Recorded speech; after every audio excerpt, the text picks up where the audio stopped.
पूज्य गुरुदेव को उस भजन के नाम पर एक विशेष उपाधि, विशेष गिफ्ट देना चाहते हैं और हमारे विवेक भाई आएंगे, उसको पढ़ करके आप लोगों को सुनाएंगे और हमारे मामा जी, अध्यक्ष जी, मंत्री जी, सभी लोग मिल करके पूज्य गुरुदेव के कर कमलों में वह समर्पित करेंगे। आइए विवेक भैया, और उसके बाद हम सभी लोग विवेक भैया का भी सम्मान करेंगे। नमोस्तु गुरुवर।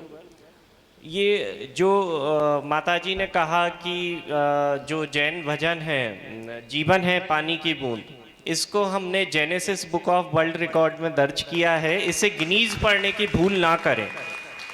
इसमें जो लिखा गया है उसका टाइटल है असाधारण साहित्य और आध्यात्म में योगदान का सम्मान।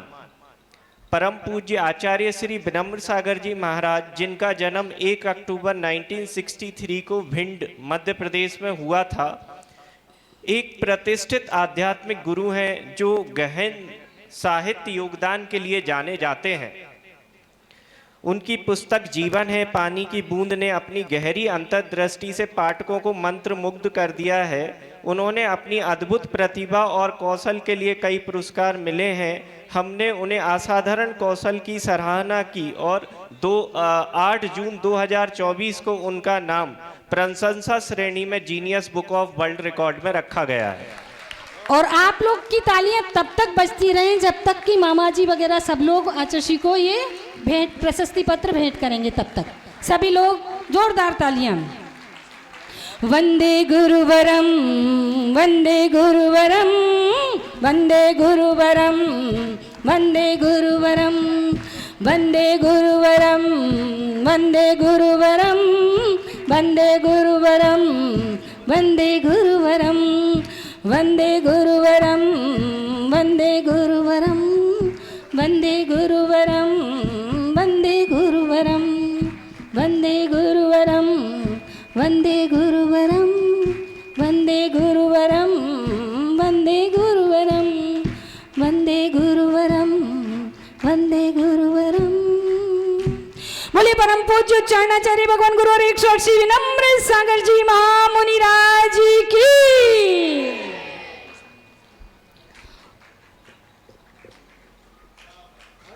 और अब हम चाहेंगे कि सारी समिति मिलकर उन विवेक भैया का सम्मान करे कि जो इतनी छोटी सी उम्र में और इतने उच्च पद पर आसीन हुए हैं। ये हमारे लिए, हमारे जैन समाज के लिए, हमारे जैन नगर के लिए गौरव की बात है। तो उनके सम्मान में भी जोरदार तालियां बजाएंगे। बोलो आचार्य विनम्र सागर महाराज की, आचार्य विनम्र सागर जी महाराज की, आचार्य विनम्र सागर जी महाराज की।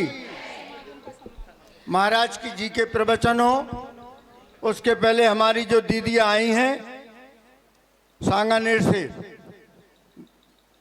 2 तारीख से आज 11 तारीख है, बहुत ही अच्छा कार्यक्रम हुआ है और हमेशा होता है।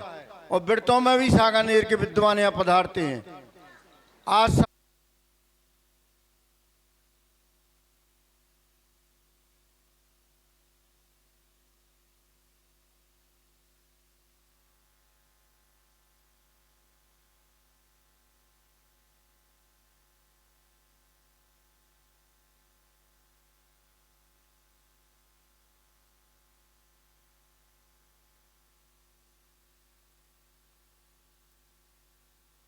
इस बुक ऑफ वर्ल्ड रिकॉर्ड रखा था तो कई सारे लोगों को कंफ्यूजन हो जाता है कि ये बेसिकली समाज के लिए है या अन्य समाज के लिए भी है।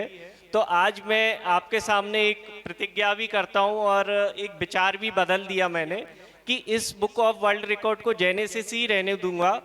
एक Jain book of world record में अलग से डिजाइन कराऊंगा जिसमें केवल और केवल जैन संत और जो भी हमारे स्टूडेंट हैं और जो भी एक्टिविटीज़ होती हैं उसके लिए स्पेसिफिक ही रहेगा। बहुत बढ़िया। चलिए अब उस वेला की बारी है जिसका सभी को इंतजार था। अपन सबसे पहले बच्चों को प्रोत्साहित करने के लिए मैं धारण कर लें। ओम नमो अरिहंताणम। ओम नमो अरिहंताणम। ओम नमो सिद्धाणम। ओम नमो सिद्धाणम। ओम नमो आयर्याणम। ओम नमो आयर्याणम। ओम नमो वच्छायाणम। ओम नमो वच्छायाणम। ओम नमो लोय कव्वताहुनम।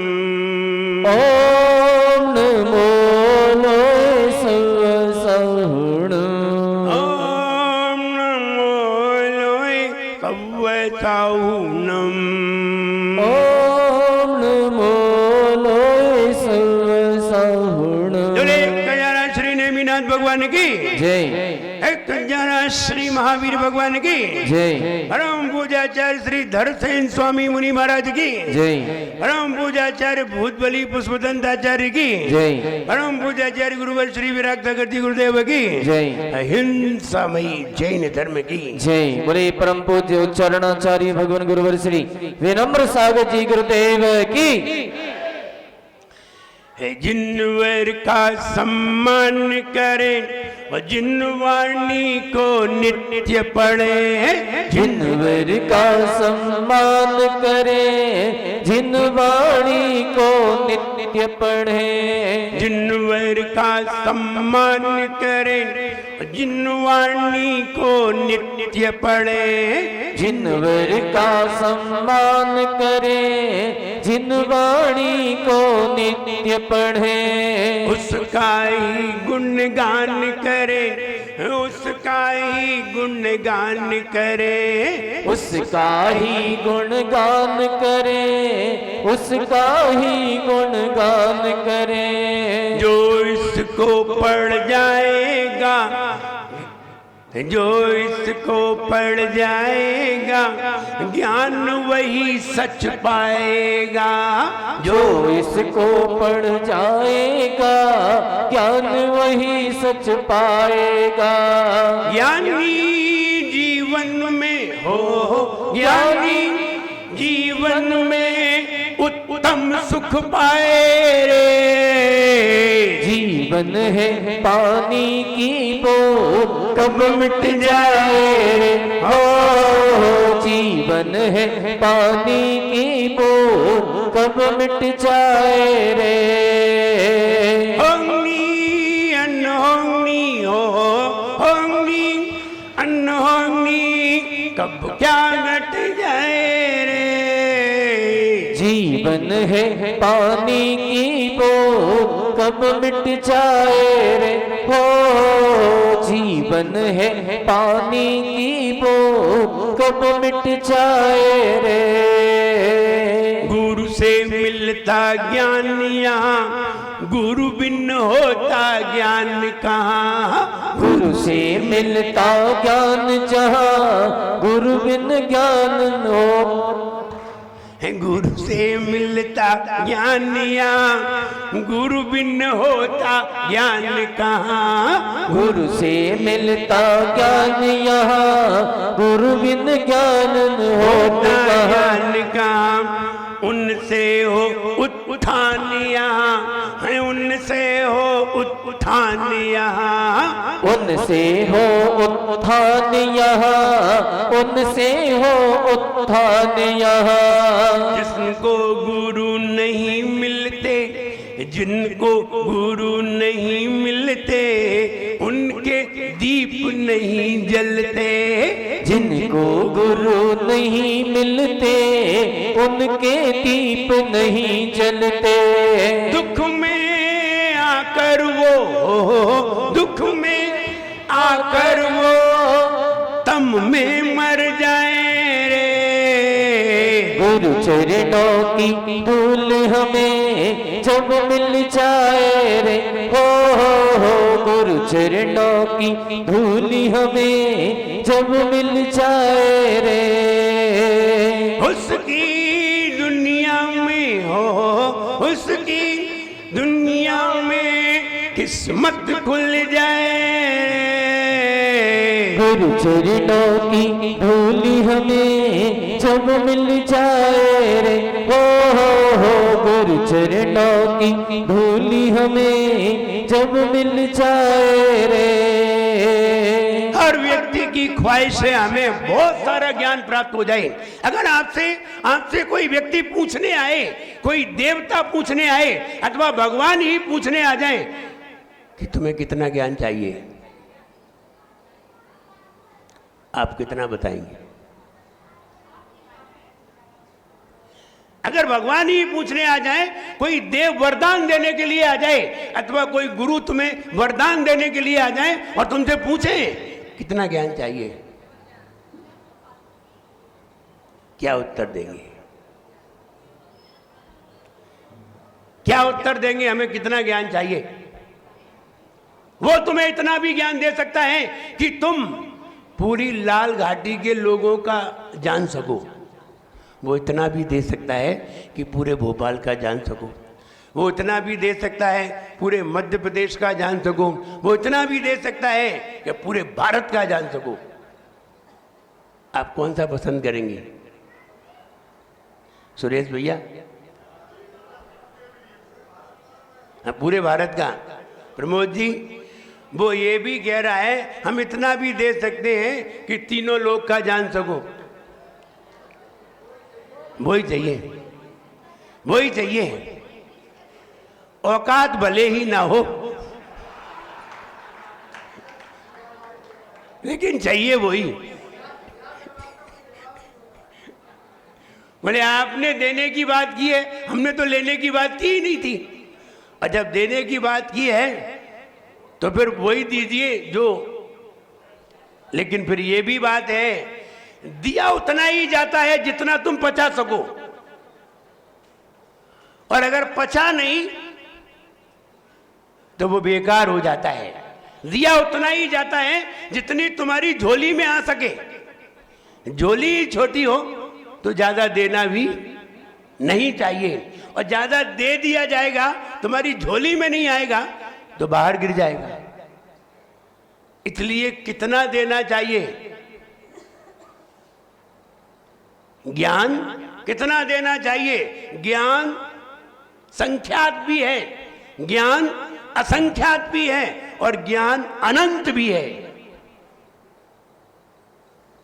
अब हम कौन सा ज्ञान दें? भगवान सोच रहे हैं इनको कौन सा दें। तो भगवान कहते हैं अभी हमारे पास मति ज्ञान और शुद्ध ज्ञान दो ही ज्ञान है, और ये भी तो उल्टे हैं। सीधे होते तो ये केवल ज्ञान तक पहुंचा देते, और ये भी तो हमने उल्टे कर लिए। मति ज्ञान और शुद्ध ज्ञान एक इंद्रिय और मन से होता है, और एक वो होता है जो इसके बाद होता है। एक ज्ञान इंद्रिय और मन से होता है, और एक ज्ञान होता तो मन से है लेकिन इसके बाद होता है। श्रुतम मति पूर्वम द्वैनेक द्वादश वेदम। मति ज्ञान पूर्वक होता है शुद्ध ज्ञान, विशेष ज्ञान, उसे कहते हैं विशेष ज्ञान। ये दो ही ज्ञान है, दोनों ज्ञान संख्यात में आते हैं, इससे ऊपर नहीं जाते। इसलिए अनंत तुम कितना भी मांगो होगा ही नहीं, अनंत तुम्हारी झोली में बनेगा ही नहीं। इसी ब्रेन में अनंत ज्ञान आएगा, इसी ब्रेन में असंख्यात आएगा, और इसी ब्रेन में संख्यात है। ब्रेन वही है, ब्रेन छोटा बड़ा नहीं होगा। अब ये तो गलत बात है कि ब्रेन बड़ा भी होगा और छोटा भी होगा। बताओ, 2 GB का मेमोरी कार्ड हो तो 2 GB का आइटम जाएगा, 8 GB का हो तो 8 GB का आइटम उसमें भरेगा, और हार्ड डिस्क हो तो हार्ड डिस्क का बहुत सारा भरेगा। ये आप कैसे कह सकते हैं कि ब्रेन छोटा बड़ा होता है? ब्रेन छोटा बड़ा नहीं होता, ब्रेन तो बराबर ही होता है। ब्रेन तो बराबर ही होता है, बस उसमें भरा कितना है ये जानना चाहिए। हार्ड डिस्क ले ली और 2 GB भरी है, तो बाकी तो खाली ही है, बाकी तो खाली ही है। एक टीबी का कार्ड ले लिया और 1 GB भरा है, तो फिर पूरा खाली ही पड़ा है। इसे ही भरो, आचार्य महाराज कहते हैं इसे ही भरो। ये जितना फुल हो जाएगा उतना ही ज्ञान बढ़ता चला जाएगा। मेमोरी कार्ड तो बढ़िया है हमारे पास, हार्ड डिस्क है, छोटी मोटी नहीं है, लेकिन हम भर नहीं पाए। और भर नहीं पाए, कैसे नहीं भर पाए? हम रोज रोज वही एक काम में लगे रहे, दूसरी चीज हमने ली ही नहीं। वही सवेरे उठे दुकान पे पहुंच गए, वही वहां से आए घर पे आ गए, वही घर पे आए वही चीज देख रहे हो दिन भर, सवेरे से शाम तक, शाम से सवेरे तक वही घर में चीजें देख रहे हो, वही दुकान में चीजें देख रहे हो। नई चीज तुम्हारे दिमाग में आई ही नहीं, वही पुरानी पुरानी चीजें रिपीट हो रही हैं। इनसे मेमोरी फुल थोड़ी होगी, बताओ? इनसे मेमोरी फुल नहीं होगी। आप अपने कंप्यूटर का प्रयोग करिए, आप अपने मोबाइल का प्रयोग करिए। मोबाइल में कोई चीज तुमने फीड कर ली है और दोबारा फीड करो तो मोबाइल कह देगा पहले से ही है उसमें। मोबाइल क्या कहेगा? है इसमें, क्या के लिए डबल फीड कर रहे हो? तो तुम्हारा मेमोरी कार्ड खाली ही रहेगा, क्योंकि हम रिपीट करते रहे हैं, नई चीज कभी ली नहीं है। इसलिए कहते हैं जिनवाणी पढ़ो, शास्त्रों को पढ़ो, नई नई चीजें तुम्हारी समझ में आएंगी, नई नई चीजें पढ़ोगे, नई नई चीजें फीड होंगी, मेमोरी कार्ड भरेगा। और मेमोरी कार्ड भरेगा तो एक दिन मति ज्ञान, शुद्ध ज्ञान, अवधिक ज्ञान पे पहुंच जाएगा। जैसे ही मेमोरी कार्ड भरेगा वैसे ही मति ज्ञान अवधि ज्ञान पे पहुंच जाएगा, शुद्ध ज्ञान अवधि ज्ञान पे पहुंच जाएगा, और मति ज्ञान बढ़ता चला गया तो मना पर्याय ज्ञान पे पहुंच जाएगा, और मना पर्याय ज्ञान बढ़ गया तो फिर केवल ज्ञान पे पहुंच जाएगा। क्रम है। हम पुरानी पुरानी चीजें ही पढ़ते रहे, रोज वही बात करते रहे, रोज वही बात पढ़ते रहे, तो पुराना रिपीट किया है, नया अंदर कुछ भी नहीं आया है।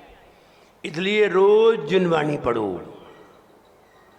रोज नए नए पेज पढ़ो, रोज नई नई पुस्तक पढ़ो, रोज नया नया शास्त्र पढ़ो, और देखो उसमें क्या है, फिर उसको पढ़ करके उसके बारे में विचार करो, और ज्यादा बढ़ेगा। बढ़ा इतना, सोचा इतना, भर गया। और सोचोगे नहीं और पढ़ोगे नहीं तो फिर चिंतन क्या करोगे? चिंतन क्या करोगे? नई चीज नहीं आएगी तो पुरानी चीज रिपीट हो जाएगी। आप कभी माला लेके बैठते हैं? कौन सी जाप करते हैं? नमो हरियंताणम और नमो सिद्धाणम। ये तुम्हें कब से याद है? कब से याद है? अरे हम याद करके ही पैदा हुए थे, पेट से ही याद है हमें, मेरे पेट में ही सुना दिया गया था, तब से याद है, और अभी भी वही पढ़ रहे हैं। होता ये है कि जब हम नमोकार मंत्र की जाप करते हैं, हाथ में माला लेते हैं, मुंह से नमोकार मंत्र बोलते हैं, तो दिमाग कहता है पागल, ये तो हमने 20 साल पहले ही सुन लिया था, फिर वही सुना रहा है। और जो सुनी सुनाई बात सुनाई जाए तो तुम क्या करोगे? जल्दी बताओ। अगर हम सुनी सुनाई बात तुमने कई बार सुनी हो, हम तुम्हें वही सुनाएं, तो क्या होगा? जल्दी बोलो। बोले बोर हो जाएंगे, आज आ गए कल आएंगे भी नहीं। वही वही पुरानी पुरानी बातें जो तो भाई बहुत दिनों की याद है, बहुत दिन से याद है जो तो हमें। तो हम क्या होंगे? बोर हो जाएंगे। और बोर हो जाएंगे या तो हम सो जाएंगे या फिर बोर हो जाएंगे। बैठे रहे तो सो जाएंगे, और जागते रहे तो बोर हो जाएंगे, या फिर उठ के भाग जाएंगे। तीनों में से एक काम करेंगे। सोते कौन है? वे ही सोते हैं जो बोर हो जाते हैं। बोर हो जाते हैं तो नींद आने लगती है, ये तो सुना सुनाया है, वही पुराना पुराना सुनाते हैं। इसलिए नई चीज को दिमाग में लाइए, नई चीज लाने के लिए नया चिंतन करिए। हमने आपको ये 2 छंद सुनाए हैं ना, ये अभी बनाए हैं यहीं बैठ के, पुराने नहीं है। अगर हम पुराने सुनाते तो हमें ही नींद आ जाती। तुम्हारे लिए तो वो नए थे, लेकिन मेरे लिए तो पुराने ही थे। तो हम पुराने सुना तो हमें ही नींद आ जाती, यार ये तो पुराना है। तो नया भरिए, और अगर तुमने भरे भराए पे दोबारा भरा तो मोबाइल कह देगा ये तो भरा है, ये नहीं भर रहे, लोड नहीं करेंगे इसे। कंप्यूटर कह देगा ये तो इसमें है, पहले से ही फीड है। कोई सॉफ्टवेयर कंप्यूटर में डालिए, फिर दोबारा लोड करिए उसे, तो ये तो है, हटाओ। ऐसे ही पुरानी चीजों से मेमोरी कार्ड नहीं भरता, नई चीजों से मेमोरी कार्ड भरता है। नए चिंतन से, नए विचार से, नए अनुभव से, नई समझ से आपका मेमोरी कार्ड भरेगा। आप नमोकार मंत्र पढ़ते हैं, जाप करते हैं, मन कहाँ जाता है? मन बाजार में चला जाता है, मन घर पे पहुंच जाता है, मन जाने कहाँ कहाँ घूम आता है। फिर कहते हैं कि महाराज जाप होती रहती है और मन घूमने निकल जाता है। मन इसलिए घूम रहा है कि तुम वही रिपीट कर रहे हो। कोई दूसरी जाप करिए, जाप करिए, ओम ह्रीम परम नमो कोट बुद्धिनम, ओम ह्रीम परम नमो बीज बुद्धिनम, ये वाली जाप करिए, मन कहीं नहीं जाएगा, वहीं लगा रहेगा। दूसरे मंत्र की जाप करिए, ओम ह्रीम परम नमो अक्षिण महानसानम, ओम ह्रीम परम नमो अघोर बम्बियारीनम। अलग अलग मंत्रों की जाप करिए, मन कहीं नहीं जाएगा, वहीं टिका रहेगा। और जैसे ही गया तो भूल जाओगे, माला रुक जाएगी, फिर देखोगे। इसलिए नई चीज पर अगर मन जाता है, नई चीज मन में आती है, तो तुम्हारा मन कहीं नहीं जाता। और पुरानी रिपीट करते हो तो तुम्हारा मन टिकता नहीं है, मन भाग जाता है। रोज पढ़ते हैं या डाड़ो हो के प्रथम पढ़े जो बात, और नया चिंतन उसमें लेते नहीं है, तो पढ़ते भी रहते हैं और इधर उधर भी दिमाग लगाते रहते हैं रोज। और पूजा भी हो जाती है, पता ही नहीं चलता कि कब पूजा हो गई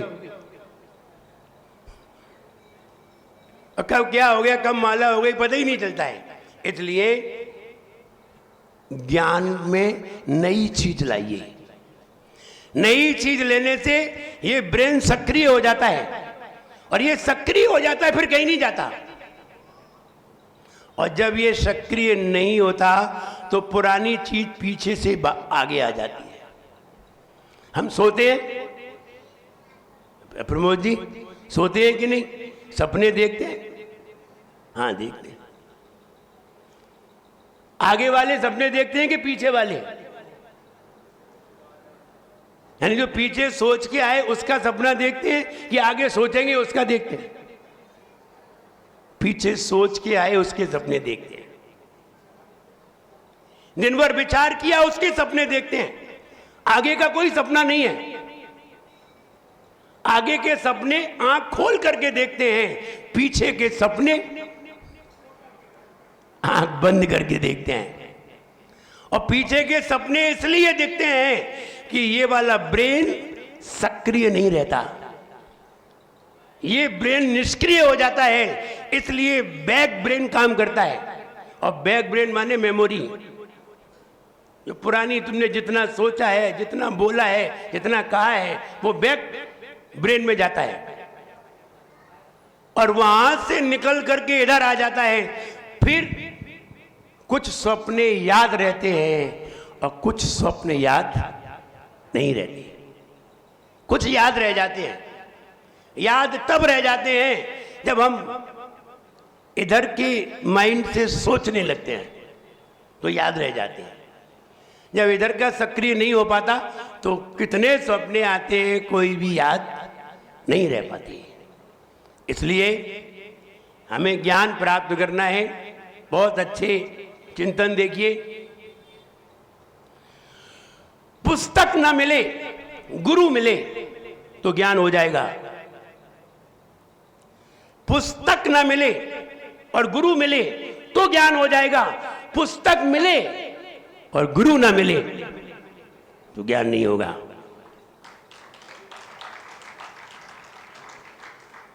लोगों ने पुस्तकों को पकड़ लिया और गुरु को ऐसे भी कई लोग हुए कि पुस्तक तो छाती से लगा ली और गुरु को दिमाग से भी निकाल दिया और कह रहे हमें ज्ञान होगा। क्या कह रहे? हमें ज्ञान होगा। बताइए पुस्तक की कीमत की, गुरु की कैसे? कैसे? मेरा चिंतन सुनिए। तुम सिद्ध नहीं कर पाओ, हम सिद्ध करके बताएंगे। कीमत गुरु की है, कीमत पुस्तक की कोई कीमत नहीं है। हमने कहा ना, पुस्तक ना मिले गुरु मिले तो ज्ञान हो जाएगा। क्योंकि भगवान महावीर के बाद किसी को शास्त्र नहीं मिला था, सिर्फ गुरु मिले थे। और वे भद्रभाऊ मुनि महाराज जो निमित्त ज्ञाता थे, द्वादशांग के ज्ञाता थे, कुंद कुंद भगवान, कौन से उन्होंने शास्त्र पढ़े? नहीं पढ़े। उनको सिर्फ गुरु मिले। गुरु मिले तो ज्ञान हुआ। और हमें किताब मिल गई और हमें ज्ञान नहीं है। सर्वज्ञ भैया समझिए, बहुत बढ़िया चिंतन। आप कॉमर्स के विद्यार्थी हैं और कॉमर्स में एक सब्जेक्ट आता है income tax, advance account, applied account, statistics आदि आदि। आप इनकम टैक्स की एक किताब ले आइए, हर साल नई आती है, पुरानी नहीं चलती, हर साल नई आती है। इनकम टैक्स की किताब ले जाइए, 1000 रुपए की आएगी। कितने की? 1000 रुपए की। ध्यान से सुनना मेरी बात। इनकम टैक्स की किताब 1000 रुपए की आती है, लेकिन पढ़ाने वाला 15 लाख रुपए लेता है। उसी इनकम टैक्स की इतनी सी किताब को पढ़ाने के लिए जो प्रोफेसर है वो 2 लाख रुपए महीने लेता है, 2.5 लाख रुपए महीने लेता है गवर्नमेंट से, और फिर भी पूरी पढ़ाता नहीं है। फिर भी पूरी नहीं पढ़ाता है, वरना ट्यूशन पे कैसे पढ़ोगे? किताब की कीमत 1000 रुपए और पढ़ाने वाले की कीमत 25 लाख रुपए। कहो कीमत किसकी है, इस किताब की या गुरु की? कीमत गुरु की है। गुरु है वो तुम्हें पार लगा देगा। किताब तुम्हें कहीं नहीं बताएगी। तुम्हारी जितनी समझ में आएगी उतना ही समझ पाओगे, लेकिन गुरु किताब से भी ज्यादा समझा देगा। कितने दिन हो गए नमः श्री वर्धमानाय निर्धूत कलिलात्मने सालोका नाम त्रयोका नाम यद विद्या दर्पणाए थे। कितने दिन हो गए पढ़ते पढ़ते? किताब हाथ में थी और फिर भी गलत पढ़ते थे। पढ़ते थे कि नहीं गलत? बताओ कितने लोग सही पढ़ते थे? तो एक भी हाथ नहीं उठा रहे, सब पढ़ते थे।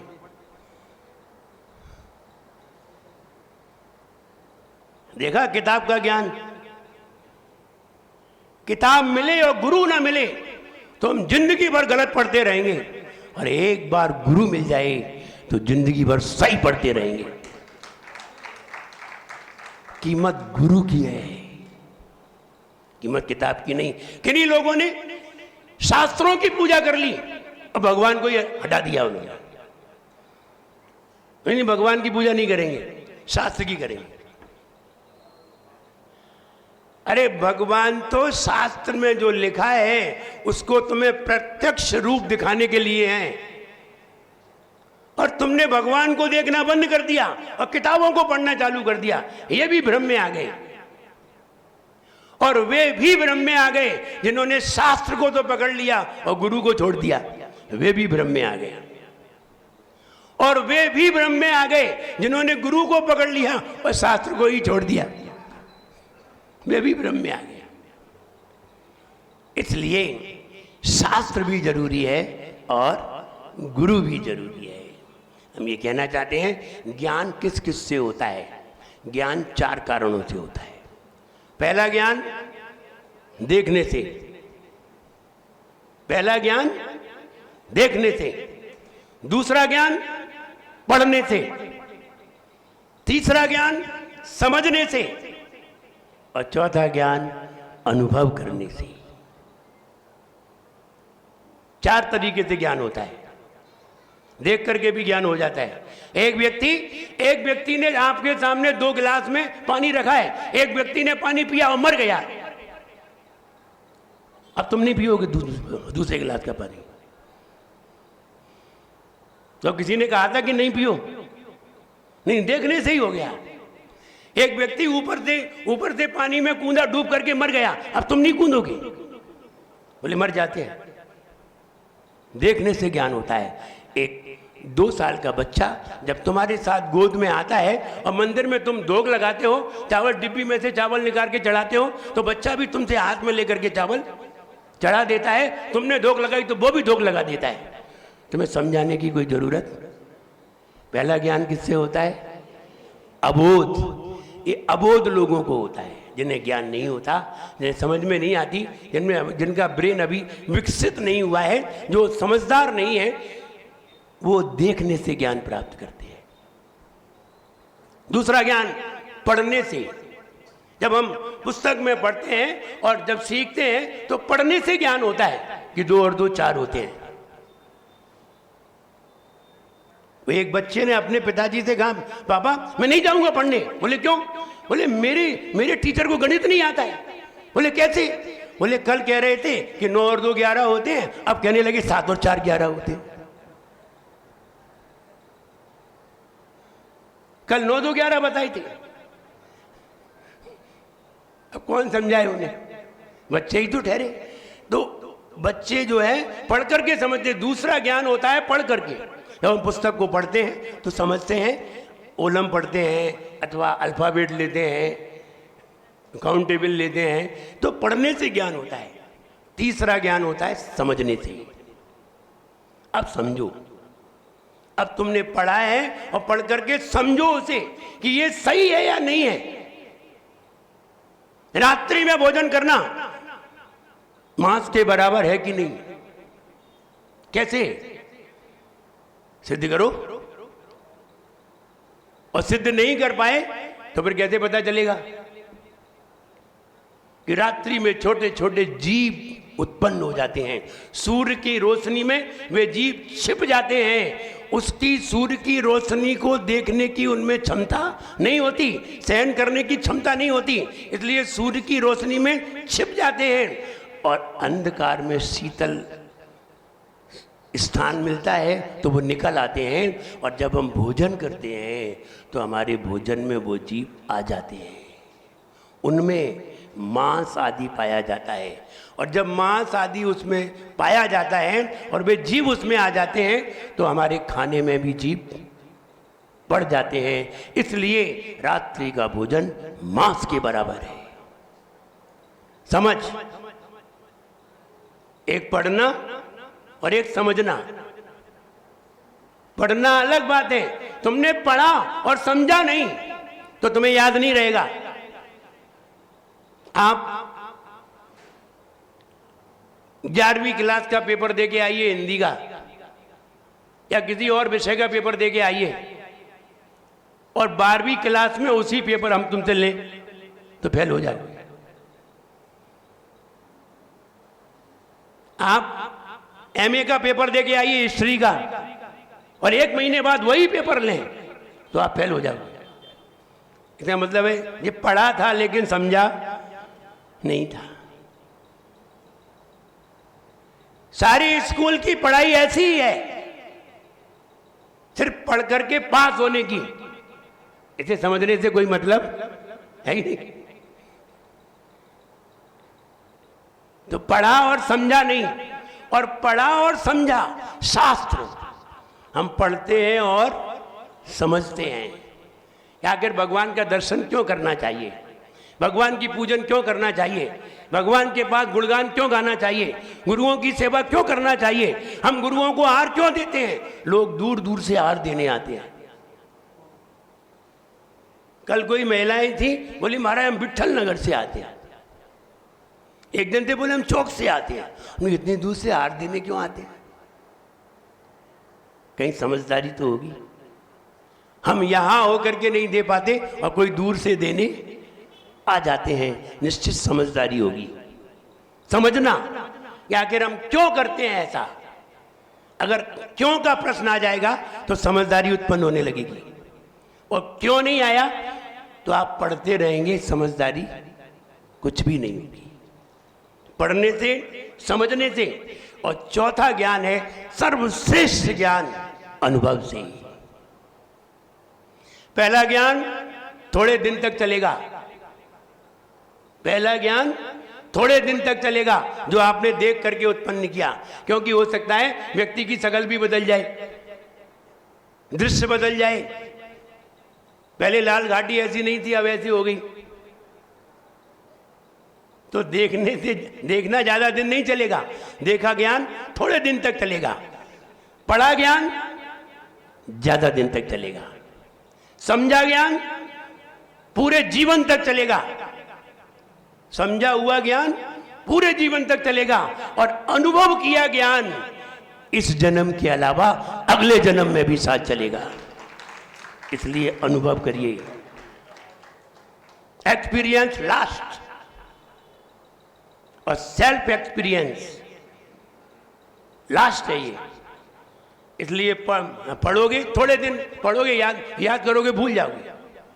आपने भी बहुत सारी चीजें याद की होंगी, भूल गए। हमने भी बहुत सारी चीजें याद की, सारे शास्त्रों को याद किया, चाहे वो जीव कांड हो, कर्म कांड हो, समय सार हो, प्रवचन सार हो, कुछ भी हो, सब याद किए। और याद कुछ नहीं, लेकिन उसका भावार्थ सबका याद है।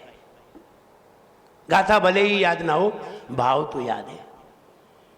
तो पढ़ा हुआ थोड़े समय के लिए, देखा हुआ और कम समय के लिए, समझा हुआ पूरे जीवन के लिए, और अनुभव किया हुआ अगले जन्म के लिए। इसलिए अनुभव किया हुआ सर्वश्रेष्ठ है। अनुभव किया हुआ भूला नहीं जा सकता, अनुभव किया हुआ भूला नहीं जा सकता। आप एक बार छोटे में 2 साल के हों, 1 साल 3 साल के हों, और आपको कोई हरी मिर्च खिला दे और आपने हरी मिर्च खा ली, आपको मालूम नहीं थी हरी मिर्च तीखी होती है, आपने हरी मिर्च खा ली। अब आप 10 साल के भी हो जाएंगे ना, और कोई तुम्हें हरी मिर्च देगा तो तुम लाल हो जाओगे। हरी लाल हो या ना हो, तुम जरूर लाल हो जाओगे। तुम 15 साल के भी हो जाओ, तब भी तुम्हें वो मिर्च खिलाए तो खाओगे नहीं। ये अनुभव है। तो हम ये कहें, अनुभव बहुत दिन तक चलता है, अगले जन्म तक चला जाता है, वो अनुभव होता है। हम ये कहना चाहते हैं कि हमें गुरु मिले हैं और गुरु से ज्ञान प्राप्त हो, इससे बढ़िया ज्ञान कहीं नहीं हो सकता। आचार्य धर्मसेन स्वामी ने, पुष्पदंत भूत बली आचार्य ने इन ग्रंथों को लिख करके रख दिया। उन्होंने निमित्त ज्ञान से जाना था, आगे ये ज्ञान रहेगा नहीं, हम नहीं रहेंगे, भूत बलि आचार्य नहीं रहेंगे, पुष्पदंत बलि आचार्य नहीं रहेंगे। बेचारे पुष्पदंत बलि आचार्य 33 साल की उम्र में उनकी समाधि हो गई। कितने साल की उम्र में? 33 साल। कोई मायने रखते हैं? 33 साल में समाधि हो गई। तो इतनी जल्दी समाधि हो गई, तो ऐसे आचार्य अगर लिख करके नहीं जाते, आज हमें ज्ञान नहीं हो पाता कि कैसे कैसे ज्ञान होते हैं और क्या ज्ञान की विशेषताएं हैं, कितना सूक्ष्म ज्ञान हुआ करता है, कितनी बारीकी हुआ करती है ज्ञान में, हर किसी को नहीं मालूम। जो अध्ययन करता है वो जानता है। इसलिए हम ये कहें ऐसा ज्ञान हमें प्राप्त हो और हम ऐसे शास्त्रों को पढ़ करके, ऐसे शास्त्रों को सुन करके हम उस ज्ञान को प्राप्त करें। आप बाजार से, आप यहाँ से जीव कांड ले जाइए अपने घर पर, खूब पढ़िए, आपको कुछ भी समझ में नहीं आएगा। कर्म कांड ले जाइए, कुछ भी समझ में नहीं आएगा। और गुरु के पास बैठो तो बिना किताब के समझ में आ जाएगा। इसलिए गुरुओं के पास बैठ करके हम शास्त्रों का अध्ययन करें, अवलोकन करें और शुद्ध पंचमी के दिन कोई ना कोई ग्रंथ अपने घर पर ले जाकर उसको शुरुआत करें, जिससे कि नई चीज़ें हमारे मेमोरी कार्ड में भरें। पुरानी चीज़ें लोड करोगे तो मोबाइल जी कह देगा वापस रिटर्न, ये तो भरी है। और नई चीज़ डालोगे तो नया भरेगा, जितना नया भरेगा उतना ही ज्ञान आगे बढ़ेगा। इसलिए ज्ञान को बढ़ाने का प्रयास करें। शुद्ध पंचमी के दिन एक शास्त्र का अभ्यास जरूर करें, घर पर ले जा करके स्वाध्याय प्रारंभ करें, चाहे भले ही 15 मिनट पढ़ें, आधा घंटे पढ़ें, समय निकालें, पढ़ें। ये हमारे जीवन के लिए है, बाकी पढ़ाई तो खाने पीने के लिए है। इंजीनियरिंग काय के लिए है? IIT काय के लिए कर रहे हैं? खाने के लिए। सारी पढ़ाई खाने पीने के लिए है, धर्म की पढ़ाई आनंद पाने के लिए है। इसलिए खाइए भी, खुश भी रहिए, खाइए पीजिए और रहिए, सब बनाइए, लेकिन आनंद भी पाइए। इसलिए दोनों चीज़ें करिए, स्वाध्याय करिए। शुद्ध पंचमी के दिन प्रारंभ किया जाता है स्वाध्याय, और कहते हैं शुद्ध पंचमी के दिन जो स्वाध्याय प्रारंभ करते हैं उनको विशेष ज्ञान प्राप्त होता है। इसलिए आप इतने सारे ग्रंथ हैं, ले जाइए, पढ़िए, 15 मिनट अवश्य पढ़िए, आधा घंटे अवश्य पढ़िए, निश्चित आपका जीवन मंगलमय होगा। यहाँ हमारे क्या नाम था, विवेक जैन, विवेक भैया ने वो जीवन है पानी की बूंद पुस्तक वर्ल्ड रिकॉर्ड में ले गए। और वो पुस्तक अगर वर्ल्ड रिकॉर्ड में जाती है तो निश्चित है हमारे धर्म के जैन साधुओं का नाम वर्ल्ड में दर्ज होता है, उनकी योग्यता दर्ज होती है। आप कवियों को सुनते हैं, कभी 2-4 छंद बना लेते हैं, 8-10 छंद बना लेते हैं, 2-4 कविताएं बना लेते हैं, जिंदगी भर गाते रहते हैं, वही रिपीट करते रहते हैं। और बताइए, कोई एक छंद पर 8000 छंद लिखना, और वो भी अलग अलग, कोई किसी से मेल नहीं होना, अलग अलग, बहुत कठिन है, सरल नहीं है, बहुत कठिन है। तुम 10 कविताएं ही लिख के दिखा दो अलग अलग, तो समझ में आ जाए कि कितना कठिन है। और यहाँ 8000 छंद, वो भी सब अलग अलग, जो पढ़ोगे वो अलग निकलेगा, अलग साथ देगा। जैसे आज सुनाया है ये भी अलग है, आज ही बनाया है ये भी अलग है, उनसे अलग है, उनमें ये है ही नहीं है। तो कहने का मतलब ये है, ऐसी पुस्तक जो आपके सामने भी है और इन्होंने वर्ल्ड रिकॉर्ड में दी है, तो बहुत अच्छी बात है। उनके लिए मेरा खूब आशीर्वाद है। सब लोग खुश रहें, प्रसन्न रहें और ज्ञान की वृद्धि करें, मेरा सबके लिए खूब आशीर्वाद है। जय बोलिए परम पूज्य आचार्य गुरुवर श्री विराग सागर जी गुरुदेव की। बोलिए परम पूज्य उच्चारणाचार्य भगवान गुरु श्री विनम्र सागर जी गुरुदेव की